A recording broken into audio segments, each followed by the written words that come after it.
Sarah, and today's tech tips are all about keyboard shortcuts. Here are a few simple keyboard shortcuts that might come in handy for just about any application.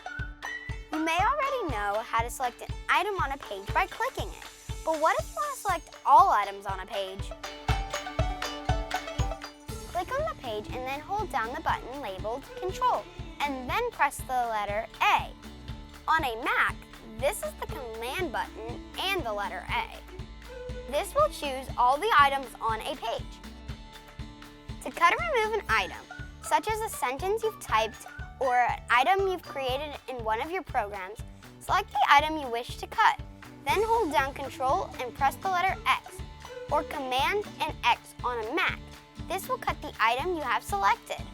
To copy an item you created in one of your programs, select the item you want to copy, then press Control and the letter C, or Command C on a Mac.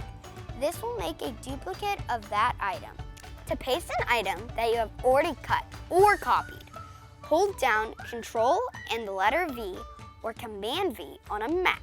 This will put the item you have just cut or copied in the new location you have selected.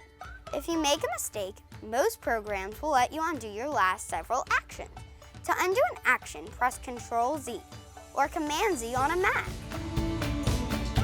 What if you have several programs open at the same time and want to switch between them?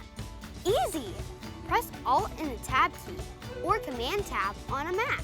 This will allow you to switch between all of your opened applications. And if you want to find a word or a phrase on a web page, document, or other application, press Control F or Command F on a Mac, and it will bring up a search box. Type any term, phrase, or sentence into that box, and it will look for that item within your currently selected application. If it finds a match, it will highlight those words and let you know how many instances of that word or phrase it finds on the page.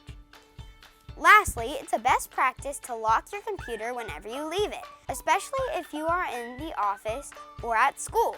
To do so quickly and easily, just press the Windows key and the letter L. Use Command Shift and the letter Q on a Mac. This will lock the computer and require you to sign in again the next time you want to use it. And those are today's tech tips.